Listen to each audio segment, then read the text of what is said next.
com a palavra, Roberto. Olá, queridas alunas, queridos alunos, tudo bem? Esperamos que estejam tudo bem com vocês. Saudações rubro-negras aí do campeão brasileiro.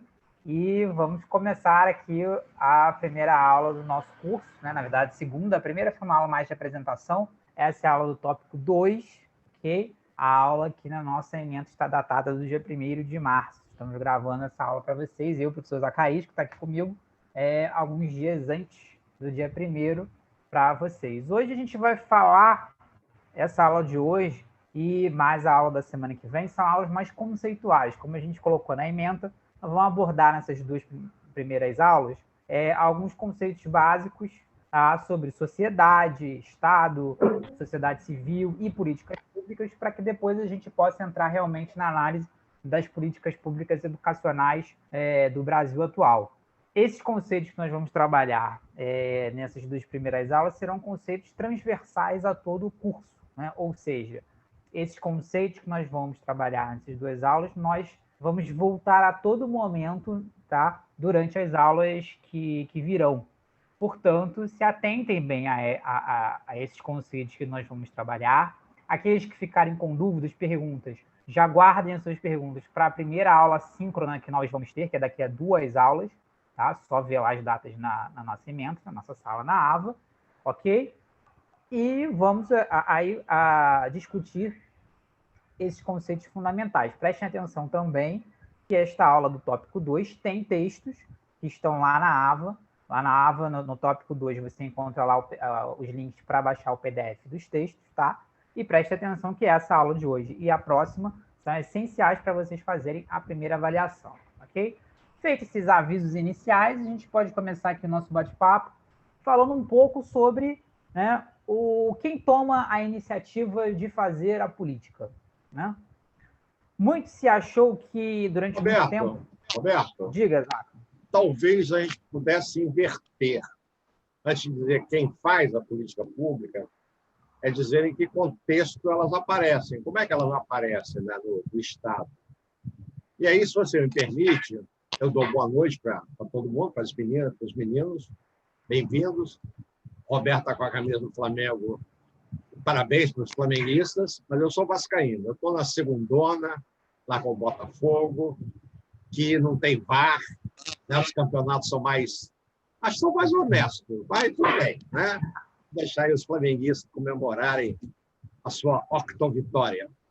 Mas, como eu dizia, é o seguinte, a gente precisa começar pelo Estado. E a primeira pergunta é o que é o Estado, né? Que entidade é esta? Acho que a primeira coisa que vale dizer é que o Estado surge com a propriedade privada. Antes da propriedade privada, eu não tenho Estado. As comunidades primitivas todas não têm Estado. As tribos brasileiras, né, os habitantes originais, não têm Estado. Não há nenhuma necessidade do Estado. À medida que acontece o desenvolvimento das forças produtivas, se produz pela primeira vez um excedente, esse excedente gera uma necessidade clara de ser defendido de invasores, defendido de animais, etc. Então, algumas pessoas podem deixar de produzir, se vincular diretamente à produção e ficar 24 horas por dia tomando conta daquele excedente. Nós temos aí o primeiro indício de uma divisão de classe. Os que trabalham na produção de alimentos, na produção de elementos importantes para a sobrevivência do grupo, e um grupo que não trabalha, que cuida desse excedente. E parece que toda a nossa desgraça começa exatamente aí. Esse grupo, cada vez mais, começa a exigir dos trabalhadores mais alimentos para eles, eles ficam mais gordinhos, eles ficam mais fortes, e botam na cabeça que essa é uma posição muito cômoda, não devem sair dali. Juntamente com esse grupo, surge um outro grupo também, que já era comum no interior da comunidade primitiva, que é o grupo dos xamãs, né? O grupo dos sacerdotes. Eles fazem um diálogo, né, direto entre os humanos e as divindades. E também começam a exigir para eles um excedente de produção para que possam fazer as suas oferendas, para que possam se alimentar. Então, vejam, basicamente aí eu já tenho uma divisão de classe. Eu tenho a classe dos trabalhadores, eu tenho a classe dos soldados, vamos dizer assim, a classe militar, que cuida do excedente de produção, e uma classe sacerdotal. É claro que um rei aparecerá aí, né, para tentar conjugar os interesses dos trabalhadores, dos que tomam conta do excedente e daqueles que tomam conta dos templos e se contatam com as divindades. Durante muito tempo, esse é o elemento básico do Estado. Portanto, é um Estado classista. Ele surge com 3 classes. Basicamente, a classe dos explorados, aqueles que trabalham diretamente na terra. Por que são explorados? Porque a maior parte da produção que eles realizam passa a ser encaminhada, né, para a manutenção daquele exército real, e, de outro lado, da classe sacerdotal. A evolução disso vai se dar de uma maneira bastante clara, bastante sintomática, na Idade Moderna, com o desenvolvimento mesmo da sociedade capitalista como nós a compreendemos. Uma sociedade de classe que se funda na exploração da classe trabalhadora. É a elite de sacerdotes de um lado, de militares de outro, que se aproveitam da maior quantidade de bens produzidos socialmente. É interessante observar, então, que a escola surge nesse contexto. Então, quando se dá a Revolução Industrial na sociedade capitalista, quando as suas forças produtivas passam a ser forças produtivas movidas, né, por alguma energia, no caso, energia a vapor, energia elétrica e etc., esse capitalismo também produz, como consequência, algumas melhorias na sociedade. Por exemplo, as cidades crescem muito. Londres, de uma hora para outra, de 100 mil pessoas, passa a ter 500, 600, 800, mais de 1 milhão de pessoas. O mesmo ocorre em Paris, o mesmo ocorre nas cidades que vão se industrializando. Os homens e as mulheres com idade de trabalhar vão para o trabalho. Crianças muito novas também vão trabalhar. Existe um livro chamado A Riqueza do Homem, escrito por Leo Uberman, que ele coloca lá um anúncio antigo de jornal, dizendo assim: procura-se crianças de até 3 anos de idade para trabalhar na fábrica. Não me pergunto o que uma criança de 3 anos faz. O meu neto, com 3 anos, só iria fazer besteira. Mas ele pode muito bem, por exemplo, separar novelos de lã vermelhos dos azuis. Várias crianças fazendo esse trabalho ao final de um dia é um trabalho extremamente rentável para o dono da indústria. Separou aquele negócio ali. Mas a contradição muito grande da Revolução Industrial é um certo esvaziamento do campo e uma superpopulação no âmbito das cidades. E entenda uma cidade, ainda em bases medievais, ruas estreitíssimas, onde só passava uma carroça, rede de esgoto nenhuma, né? Enfim, um aparelho sanitário que era importante para a sociedade não existe. E aí uma corrida grande. É preciso de inventar a geladeira para guardar alimentos, é preciso inventar o trem a vapor para levar alimentos de um lado para o outro. E uma criançada que anda pelas cidades, que não está diretamente ligada ao trabalho, é um trabalho lucrativo, vamos dizer assim, ela está infernizando a vida da cidade. O escritor inglês, o Charles Dickens, né, David Copperfield e outros livros lindos, maravilhosos, ele conta a história dessa criançada solta em Londres. E Londres, especialmente Londres vitoriana, é uma cidade muito moralista, que proíbe, por exemplo, o pobre. Existem as poor laws, são as leis dos pobres, que criminalizam mesmo a pobreza. E os criminalizados, por estarem desempregados, perambulando pela cidade, são colocados em navio e mandados para as colônias, né? Mandados para a Ilha do Diabo, para a ilha disso, para a ilha daquilo, enfim, para não transitar naquela cidade, imagino, bastante tumultuada, como deveria ser Londres do século XVIII, século XIX. A escola surge aí, neste momento, como um depósito de crianças. Não dá para ficar mandando criança para as colônias. Criança, afinal de contas, futuramente, é mão de obra trabalhadora. Então, são criados os abrigos de crianças. Como é que a gente chama isso? Esses depósitos de crianças, né, Roberto? Lembra-se? Não são asilos, orfanatos e etc., né? Aqueles depósitos de crianças internas. São as primeiras escolas. Uma observação muito interessante.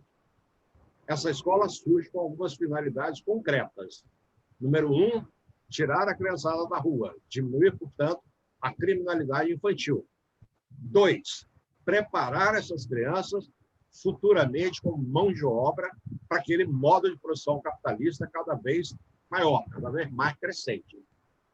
Então, a escola, ela é, em primeiro lugar, uma instância do capitalismo extremamente importante. A criança sai do pátrio poder, se coloca sob o poder da escola, que a prepara para a sua inserção naquela sociedade burguesa, naquela sociedade capitalista. Outro aspecto muito interessante é que a escola, seja do ponto de vista do Althusser, como aparelho ideológico do Estado, seja do ponto de vista do Gramsci, né, aparelho de hegemonia, ou seja, como do ponto de vista do Bourdieu, que não é muito distinto nem do Gramsci, nem do Althusser, ele vai ver a escola como sendo uma instituição que reproduz o arbitrário cultural dominante. Então, a função da escola, na sociedade capitalista, na sociedade de classe, é preparar tanto as pessoas que vão produzir, quanto as pessoas que vão consumir. As melhores, mais bem organizadas escolas para os filhos dos empresários da indústria, do comércio, do serviço e da agricultura, são as mais bem organizadas, são escolas da elite. E essas preparam as pessoas para serem consumidoras. A outra escola, a escola para pobres, cuida das pessoas para serem trabalhadoras, mão de obra. Ambas, da burguesia, a escola das elites quanto a escolas populares, elas, nas palavras do Bourdieu, elas inculcam, elas entranham os valores da sociedade capitalista. Por isso, a educação sempre estará a serviço do capital, inculcando os valores, os princípios, todas as ideias da classe dominante nesse momento. E aí ela se organiza, a mesma classe dominante, ela se organiza de diversas maneiras para manter essas escolas em funcionamento. Concorda com essa análise, Roberto? Concordo, eu acho que também tem alguns elementos a mais que a gente pode colocar, e aí, aproveitando a deixa que você falou, citando alguns autores que trabalharam com a questão ideológica, como ela se reproduz na sociedade, né? O Gramsci, o Althusser, ou até mesmo Bourdieu, né? No sentido de que essa sociedade, né, que é a sociedade capitalista, a sociedade que nós vivemos, ela é uma sociedade, como qualquer sociedade de classes, ela é uma sociedade em conflito. Né? Ela é uma sociedade onde diversos grupos sociais, classes sociais, lutam pelos seus interesses históricos. Obviamente, numa sociedade capitalista, a classe dominante é a classe dos capitalistas, né? Os burgueses, os empresários, aqueles que são detentores de capital. Né? Ou, se quisermos usar o termo mais enfático, marxismo, os detentores dos meios de produção. Né? E, claro, e aí, puxando Marx, a ideologia dominante de uma sociedade é sempre a ideologia da sua classe dominante. Isso que o Zacarias citou, né, de que a escola é um dos aparelhos que reproduz esta ideologia dominante, então, no caso da sociedade capitalista, reproduz a ideologia capitalista, a ideologia burguesa, né? É importante para a gente pensar por quê? Né? Volto àquela pergunta que eu tinha feito no início da nossa exposição, que é quem produz política? Né? Quem produz as políticas públicas e para quê? Né?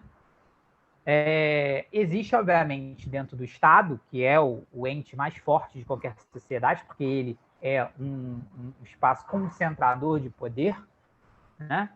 Inclusive de ditar, né, as políticas públicas de educação. existe dentro do Estado uma sociedade política, né?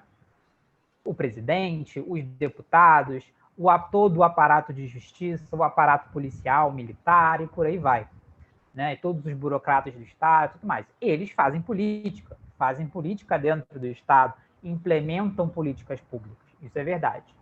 Mas, né, não existe só essa sociedade política, não é só esse agrupamento, né, digamos, de funcionários estatais que faz política, né? Todo mundo na sociedade faz política de alguma forma, né? É aí que a gente entra no conceito de sociedade civil, né? E aí eu vou pegar o termo sociedade civil no sentido gramsciano, né, do Gramsci. Sociedade civil no sentido de que, né, diversos agrupamentos da sociedade se organizam e atuam politicamente, né, dentro da sociedade. Seja, inclusive, influenciando políticas de Estado, né, para que o Estado aplique determinada política ou modifique determinada política, seja no âmbito social como um todo, né? E aí, trazendo o debate para o nosso campo da educação, a gente poderia pegar uma série de exemplos. Vou pegar um exemplo recente, um debate na educação, por exemplo, que é a Escola Sem Partido, né? O movimento Escola Sem Partido, né? O que é o movimento Escola Sem Partido? É um agrupamento, né, de pessoas que têm uma visão conservadora de política, autoritária, alguns, inclusive, uma visão de extrema-direita, né, e que desejam implementar essa visão na educação, né, que tem de tudo ali. Tem desde algumas visões tradicionalistas da educação, né, positivistas, digamos assim, como, por exemplo, de que o professor ele vai colocar conhecimento na cabeça do aluno, né, como se o conhecimento fosse uma receita de bolo, é só você ir passando adiante, né, até pessoas ali que defendem coisas de extrema-direita, né? Por exemplo, proibir discussões sobre questões de gênero e sexualidade, fazer uma educação alinhada com os valores ideológicos do governo de ocasião, né, o que seria uma instauração de uma educação oficial, né, no estilo da ditadura, e por aí vai. Esse é um agrupamento da sociedade conservador, que defende esse tipo de educação. Se organizaram politicamente e pleiteiam isso, né? Da mesma forma, há outros setores da sociedade civil que defendem outro tipo de educação, né? Você está falando uma questão aí, Roberto, extremamente importante, que eu acho que a gente pode esclarecer um pouco mais ainda.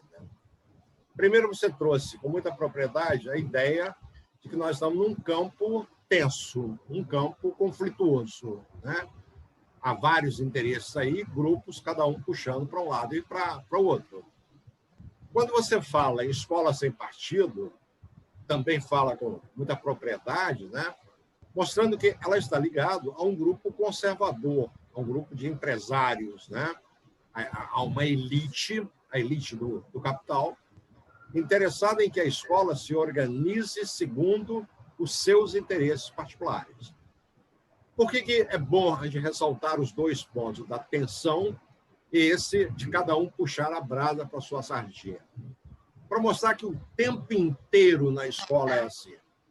Afinal de contas, a classe dominada que está na escola, né, ela não é isenta de valores, ela também tem a sua cultura. Vejamos, a cidade do Rio de Janeiro hoje se caracteriza, em termos de cultura popular, por certas manifestações musicais extremamente interessantes. É o samba, né? É agora o funk, é o rap, enfim, toda essa variedade que vem cada vez mais sendo crescente dos anos 80, 90 para cá.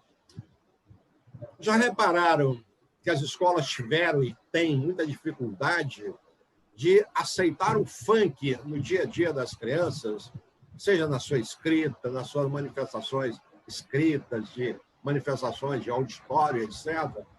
Porque ela faz força, a escola faz força, para que as crianças continuem, né, ouvindo Vinícius de Moraes, Brahms, né, Liszt, Chopin, etc. Esse é um conflito de cultura. Os valores da classe dominante não são os valores que estão no funk, que estão no samba, samba de roda, né? Seja lá que tipo de samba for. Mas a classe dominante não abre mão desses valores e continua peitando a entrada neles. Isso gera conflitos, isso gera indisciplina, né, no ambiente escolar. Por que eu estou falando isso? Para mostrar bem que a escola, embora seja, né, um aparelho ideológico, um aparelho de hegemonia do Estado, da classe dominante, ela não é capaz de se impor 100%. Nós estamos, classe popular, sempre resistindo, sempre tentando trazer a brasa para a nossa sardinha. Quando se traz a escola sem partido, é porque a burguesia, a classe dominante brasileira, está acusando agora as escolas de serem um campo fértil do chamado marxismo cultural, que é uma coisa que eles simplesmente nem definem direito o que é marxismo cultural. Mas, traduzindo isso com outras palavras, quer dizer que a esquerda brasileira tem uma grande proeminência, tem um grande poder no ambiente das escolas. Então, para extirpar isso, para que a escola não seja a escola que interessa à classe trabalhadora ou à própria esquerda, ela faz força no sentido contrário, de botar barreiras aí, impedir mesmo, manetar o professorado, no sentido de apenas, né, divulgar conteúdos, como você diz, né, a coisa bem definida, bem, sei lá, bem homeopática, para que não haja um tempo de reflexão. Então, é isso. Legal você ter chamado a atenção, né, para esses pontos de conflito, para a gente entender, inclusive, como as políticas serão feitas. Né? A classe dominante puxa de um lado, a classe dominante puxará de outro. Mas vai, continua aí com a pelota. Exato.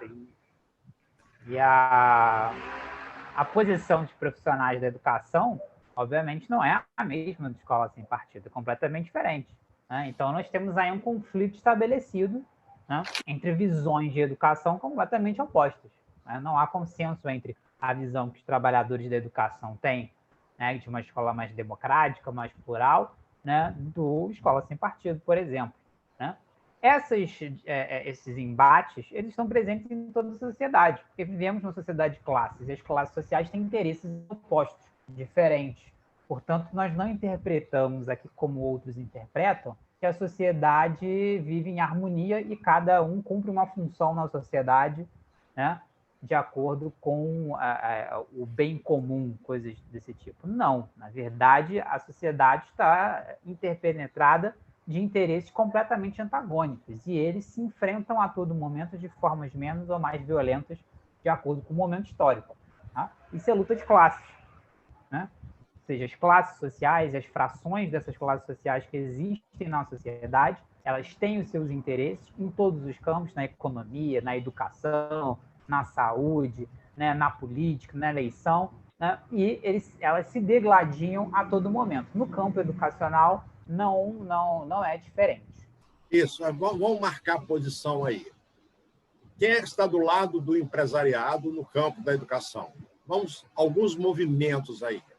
Movimento Todos pela Educação, Instituto Ayrton Senna, Fundação Roberto Marinho, aquele Amigos da Escola, Itaú Cultural, Bradesco Educacional, Grupo Le Mans, etc., etc. Quem é que está lutando por uma educação popular, pública, gratuita, de qualidade, universal, etc.? A Confederação Nacional dos Trabalhadores de Educação, os diversos sindicatos de educação. De um lado tem o sindicato de professores, mas do outro lado tem o sindicato dos diretores. A cada lado organizado, ou a cada aspecto de um lado organizado, existe o outro que se opõe a ele. Então, sindicato dos professores, sindicato dos diretores, sindicato disso, sindicato daquilo, do lado patronal. Isso é para mostrar bem claro que esse campo ele é disputado milimetricamente, cada um puxando mais para o seu lado, cada um tentando mais. Além do Todos pela Educação, além do Escola Sem Partido, optamos de colocar também que a educação, a pedagogia por competências, por exemplo, é uma vontade do empresariado. Competências para quê? Competências para o indivíduo, claro, ser competente nesse mundo do trabalho, tal qual vai se desenhando hoje com o desenvolvimento dessas tecnologias, etc., etc. Então, se eu pautar a minha escola pelas competências, né, que são pretendidas pelo empresariado, o perfil do meu aluno, ao concluir essa escola, será o perfil de um trabalhador imediatamente contratável por eles, né? Por que a gente não quer isso? Porque ninguém nasceu predestinado para ser trabalhador. Você nasceu predestinado para ser trabalhador, Roberto? Claro que não. Ninguém nasceu. Eu sou filho de Deus, né? E aí, nesses termos, eu não posso ser condenado ao trabalho. Se eu quiser ser um poeta, se eu quiser ser um andarilho, que eu seja. O que nós defendemos é que a escola não pode destinar eternamente uma classe àquele status, àquela única condição. Não, né? Eu preciso saber coisas para garantir a minha sobrevivência material, eu preciso de condições para reproduzir a minha espécie, para eu ter filhos, para eu ter netos, bisnetos, etc. Mas eu também preciso crescer espiritualmente, não no sentido religioso da palavra, mas no sentido de abrir os meus horizontes, no sentido de compreender o mundo, o planeta Terra, na qual eu vivo. E eu não estou preso a nenhum lugar. Quem disse que eu estou condenado à zona norte do Rio de Janeiro, à zona sul do Rio de Janeiro, à zona oeste do Rio de Janeiro? Não. Se houver alguma condenação para o ser humano, é ele transitar pelo planeta Terra. É estar hoje no Rio de Janeiro, amanhã está na França, depois de amanhã está lá na Estônia, na Letônia, na Latívia, enfim, perambulando pelo planeta Terra, porque ele é o nosso espaço territorial de sobrevivência, de reprodução e de nossa elevação espiritual. Então, a esquerda não quer condenar a criança brasileira, o jovem brasileiro, a ser eternamente trabalhador. Não. Nós queremos ser poetas, queremos ser músicos, atores, queremos ser varredores de rua, queremos ser o que a gente quiser. E não necessariamente o que a elite de industriais, de banqueiros, de grandes empresários de comércio, comerciantes, de grandes fazendeiros do agronegócio. Não. Nós somos brasileiros, o território brasileiro existe para a nossa felicidade, não há necessidade nenhuma nesse território imenso de 8 milhões e meio de quilômetros quadrados, pessoas passarem fome. Nós temos que nos adonar, assumir a propriedade desse território para que a gente possa sobreviver, reproduzir-se e elevar-se espiritualmente. E não apenas que alguns plantadores de soja, alguns banqueiros, alguns sejam aqueles que usufruem das coisas que deveriam ser sociais, deveriam ser socializadas. Não é, Roberto? É verdade. E a escola é o espaço onde essas contradições muitas vezes aparecem de forma latente, né? Porque se, por um lado, a escola é um aparelho de reprodução da ideologia dominante, por outro lado, como o Zacarias já destacou, os atores que existem dentro da escola, eles não são robôs, eles não vão ficar reproduzindo isso a vida inteira, né? Então, eles também questionam, eles também elaboram, eles também fazem política a todo momento, né? Então, a escola, ela também é um espaço de socialização de conhecimentos e de informações. E, obviamente, que informação e conhecimento também é poder, né? Também são elementos de disputa política. Então, a escola ela tem um pouco esses dois lados. Se, por um lado, ela reproduz a ideologia dominante, por outro lado, ela dá uma série de mecanismos e de instrumentos para a contestação dessa própria ideologia, dessa própria realidade.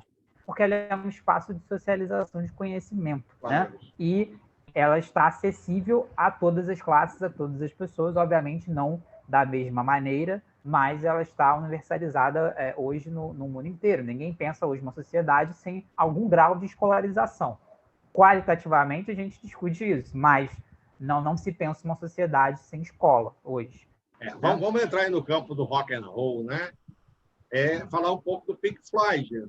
Pink Floyd tem um disco, ótimo disco, né? Sei lá como é que chamaríamos hoje em dia. No meu tempo é um LP, né? Chamado The Um Wall, álbum. extremamente um álbum, né, Roberto? É Isso. muito bonito melodicamente, a música The Wall. Nessa música, o Pink Floyd faz uma crítica feroz à escola, né?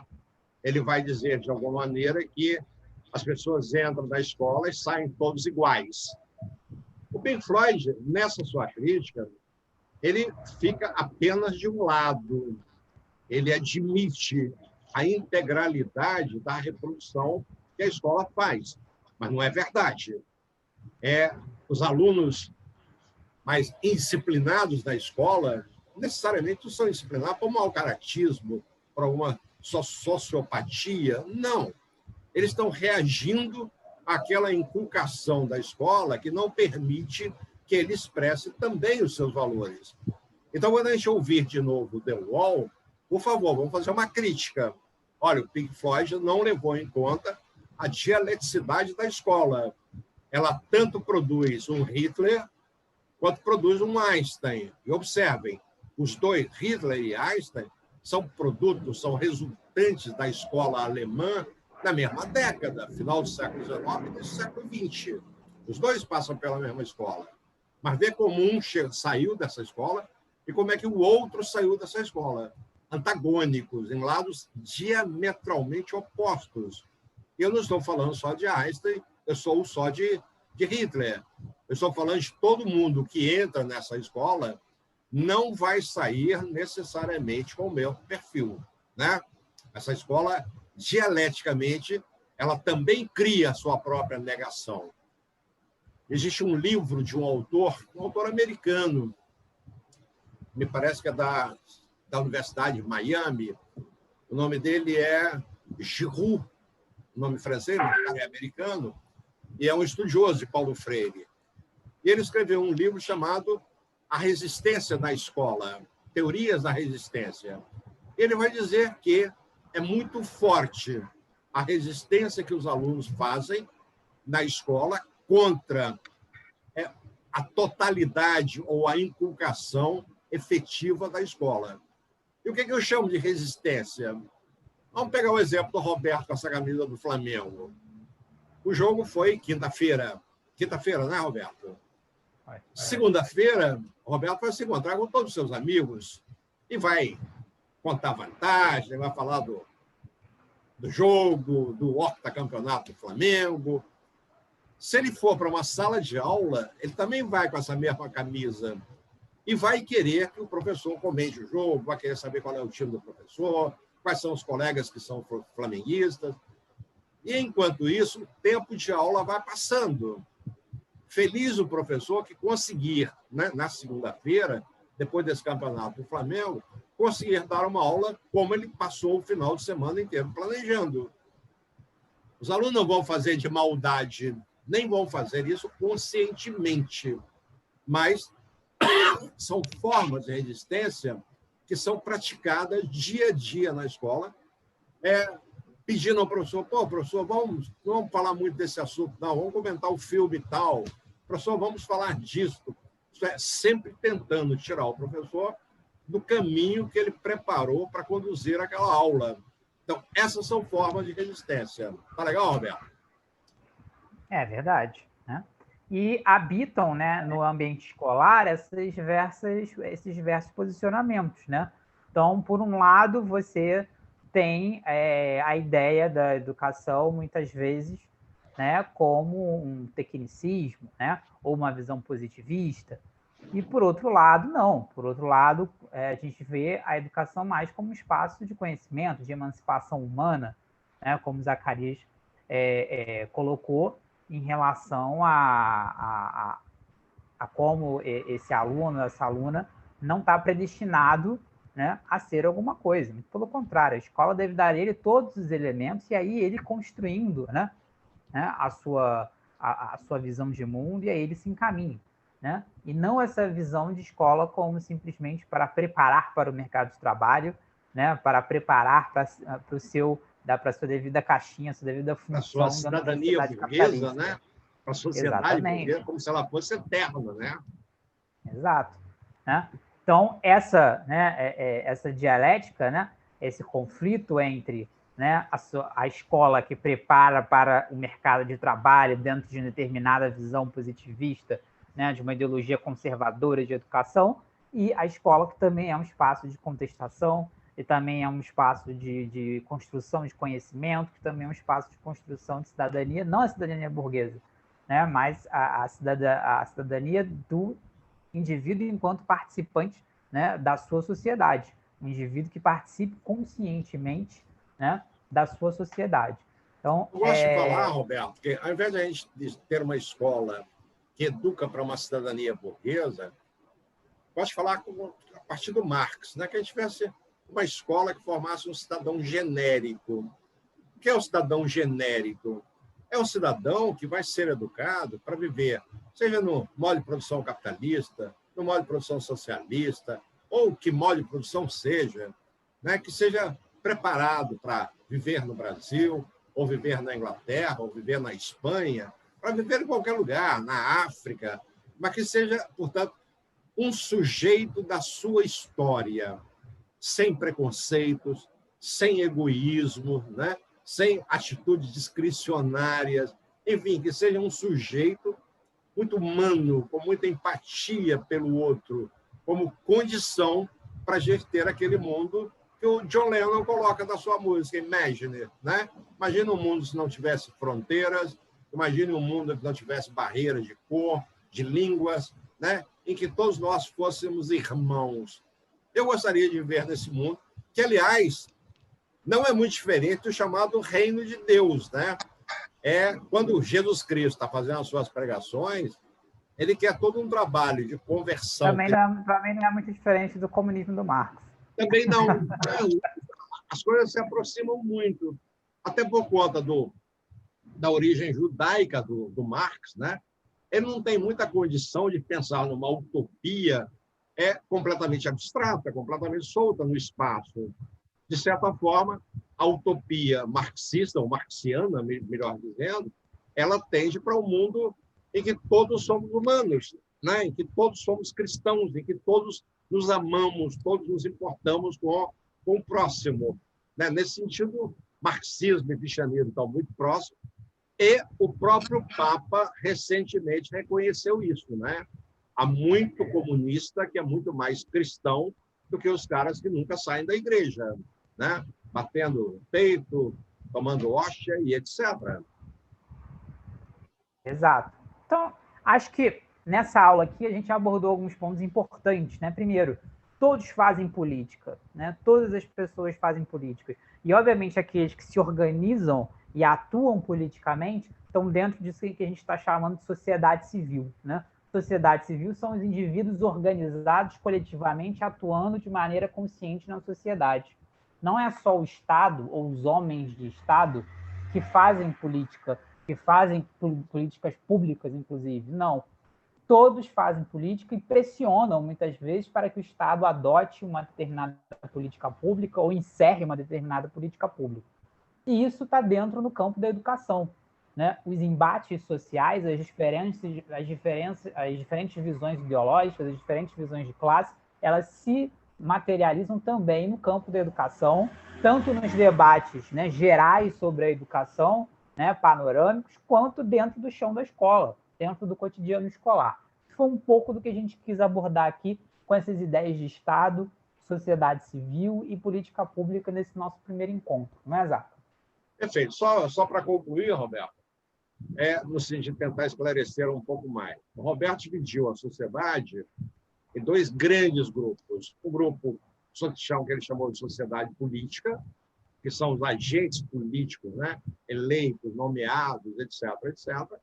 E o outro lado, a sociedade civil organizada. Agora, essa sociedade civil organizada, ela não é só a oposição à sociedade política, assim como a sociedade política não é unitária. Ela é composta de vários grupos diferentes. A sociedade civil também é. Os dois, na verdade, são dois grandes sacos de gato, né? Que tentam buscar consensos, eles tentam se unir, transformar, né, as suas ideias em ideias hegemônicas, para ideias consensuais, para que possam efetivar as suas hegemonias. Era só esse acréscimo aí. Eu também deixo já aqui meu abraço para todos, pedindo que continuem se cuidando, porque nós estamos vendo aí o resultado das grandes concentrações da semana pré-carnaval e do carnaval. Isso está custando caro para nós todos, não só O resultado também da falta de política pública, né? Já que a gente está falando de política pública.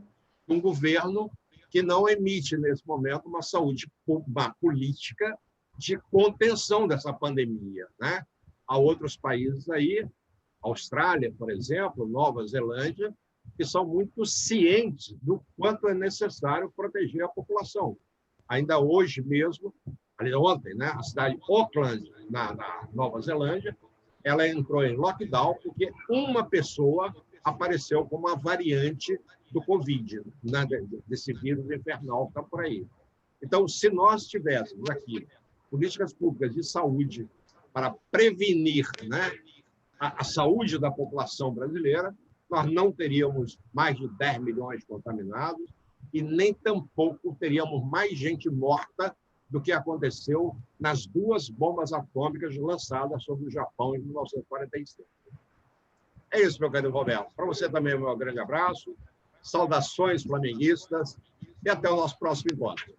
Ok. Posso falar aqui rapidinho à vontade. Da próxima aula? Então, essa aula de hoje, né, é o nosso tópico 2. Eu peço para que todos leiam, né, o texto da Maísa Farias e da Cicera Nascimento, Estado, Sociedade Civil e Educação, que aprofunda tudo isso que eu e o Zacarias falamos aqui.